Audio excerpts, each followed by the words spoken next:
ये कोई शक्ति लगी है, यहाँ से लेके जो पूरी ये नीचे तक लेंथ दिखाओ साहब, ये पूरा जहाँ तक मेरा हैंड गया, ये देखो पूरी बेंड है, दिख रहा है क्या, ये पूरी बेंड है। और ऐसे नीचे वाली बार भी देखो, नीचे वाली रेनफोर्समेंट भी बेंड है। मैं दिखाना चाहूँगा नीचे वाली जो रेनफोर्समेंट है, देखो ये भी बेंड होके आई, दिख रही है क्या सर, ये भी बेंड होके आई, देखो नीचे से बेंड होके, मतलब इसको बोलते हैं डेवलपमेंट लेंथ। सब्सक्राइब कीजिए सिविल गुरुजी चैनल को और बेल आइकन को दबाइए लेटेस्ट वीडियो सबसे पहले देखने के लिए।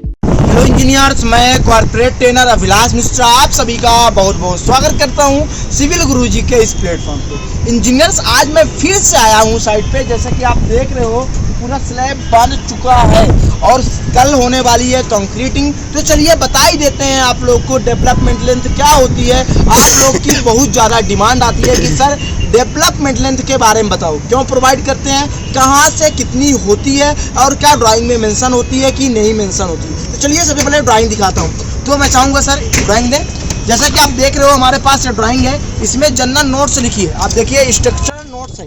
ये साइड की ड्राइंग है, इसी साइड की ड्राइंग है। आप देख रहे हैं मैं कौन से फ्लोर पे खड़ा हुआ हूँ। मैं 5th फ्लोर स्लैब पे खड़ा हुआ हूँ, जिसकी रेनफोर्समेंट बन गई है। इलेक्ट्रिकल का काम हो गया, प्लम्बिंग का काम भी चल रहा है। ये पूरी ड्राइंग है। इसमें जनरल नोट्स, स्ट्रक्चरल नोट्स आप देख रहे हो, इसमें दिया हुआ है जो डेवलपमेंट लेंथ वो दिया हुआ है 50D। कितना दिया हुआ है? 50D डेवलपमेंट लेंथ दिया हुआ। एक कुछ भी होता है मिनिमम 300 mm होता है। अब ये 50D दिया तो हम 50D देखेंगे। तो चलिए सबसे पहले बताते हैं 50D होता क्या। आज और डेवलपमेंट लेंथ क्या होता है, इधर आ जाए। यहाँ पास देख पा रहे होगे, कैमरामैन से चाहूँगा दिखाएं। यहाँ जैसे कि आप देख पा रहे होगे ये राड आई है और ये बेंड हो गई है, देख पा रहे हैं। ये जो रेनफोर्समेंट आई है और ये बेंड हो गई है पूरी, दिखा पा रहे हो सर। ये यहाँ से रेनफोर्समेंट आई है, ये रेनफोर्समेंट आई यहाँ बेंड हो गई। ऐसे इधर की रेनफोर्समेंट यहाँ आई और यहाँ देखना ये बेंड हो गई, देख रहे हो बेंड होके गई नीचे। ये देखिए नीचे गई है पूरी रेनफोर्समेंट, ये देखो पूरी नीचे गई है, देख पा रहे होगे। और भी मैं चाहूँगा कैमरामैन को क्लोज करें। ये देखो पूरी बेंड गई है क्या, ये वाली देखना, ये पूरी बेंड हुई है, ये वाली पूरी बेंड हुई है। इसको बोलते हैं डेवलपमेंट लेंथ। अब बात आती है कि डेवलपमेंट लेंथ होती कितनी, कहाँ से कहाँ तक की डेवलपमेंट होती है। तो ये कॉलम है, कॉलम से यहाँ पास से जहाँ कॉलम की सट्टी लगाएगी, ये कोई सट्टी लगी है, यहाँ से लेके जो पूरी ये नीचे तक की लेंथ दिखाओ साहब, ये पूरा जहाँ तक मेरा हैंड गया, ये देखो पूरी बेंड है, दिख रहा है क्या, ये पूरी बेंड है। और ऐसे नीचे वाली बार भी देखो, नीचे वाली रेनफोर्समेंट भी बेंड है। मैं दिखाना चाहूँगा नीचे वाली जो रेनफोर्समेंट है, देखो ये भी बेंड होके आई, दिख रही है क्या सर, ये भी बेंड होके आई, देखो नीचे से बेंड होके। मतलब इसको बोलते हैं डेवलपमेंट लेंथ। क्यों बोलते हैं डेवलपमेंट लेंथ और क्यों देना जरूरी है, तो सबसे पहले मैं बता दूं कि यदि मैं डेवलपमेंट लेंथ नहीं दूंगा, कोई लोड आएगा तो उसका फेल होने के चांसेस ज़्यादा होते हैं। पर यदि हम डेवलपमेंट लेंथ दे देते हैं तो हमारा एक ग्रिप तैयार हो जाता है। क्या हो जाता है? ग्रिप तैयार हो जाता है किसी दो मेंबर के बीच में। देखो यहाँ से कॉलम है और यहाँ से बीम है, ये दोनों आपस में कनेक्ट हो रहे हैं, देखो क्या शानदार ग्रिप तैयार हो रही है। पर यदि मैं यहाँ पास लोड लगाऊं और इस डेवलपमेंट लेंथ को ना देता, यदि मैं इस डेवलपमेंट लेंथ को ना देता, क्या होता, जब कभी लोड आता ये रॉड स्लिप हो जाती, वो ग्रिप नहीं मेंटेन हो पाता। जो एक ग्रिप है, जो बॉन्ड है, जो इन दोनों के बीच में बॉन्ड बन रहा है, वो बॉन्ड क्रिएट नहीं हो पाता, उसके स्लिप होने के चांसेस बहुत ज़्यादा होते हैं। इसलिए हम प्रोवाइड करते हैं डेवलपमेंट लेंथ। हमारे ड्राइंग में दिया 50D।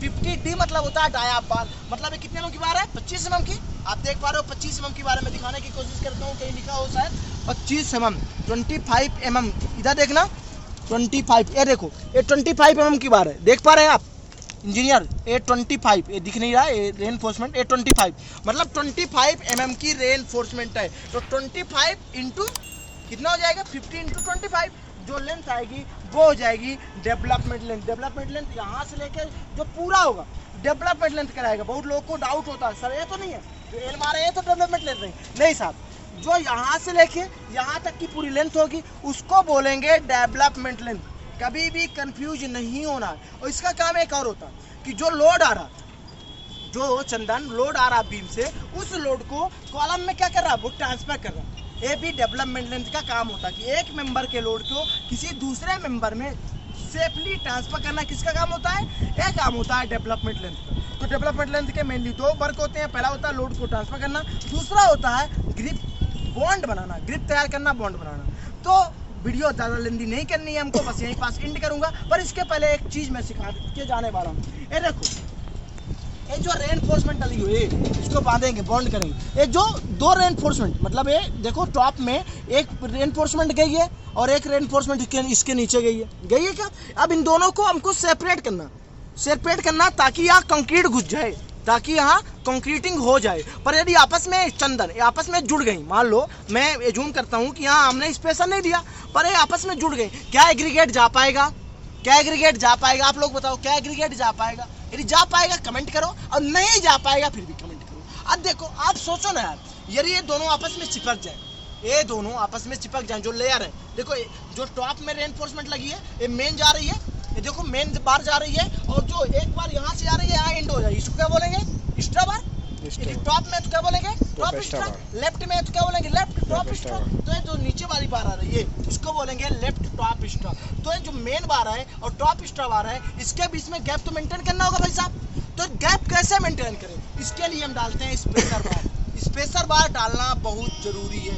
यदि स्पेसर बार नहीं डालोगे आपस में चिपक जाएंगी, एग्रीगेट नहीं घुस पाएगा और हानि कम आएगा, और आपको दिक्कतें आ सकती हैं, आपको बहुत सारी दिक्कतें आ सकती हैं, हानि कम आने के चांसेस बहुत ज़्यादा होते हैं। इसलिए हम स्पेसर बार डालते हैं। स्पेसर बार का डाया मिनिमम 25 mm तो होना चाहिए, क्योंकि जो हम एग्रीगेट यूज करते हैं आरसीसी के लिए वो यूज करते हैं 20 mm। यदि हम 20 mm का एग्रीगेट यूज कर रहे हैं तो हम 20 या 25 तो लेंगे। और यदि मिनिमम जो बीम का डाया 25 है तो हम किसी भी कंडीशन में 25 mm का स्पेसर तो डालेंगे, तभी तो घुस पाएगा भाई साहब।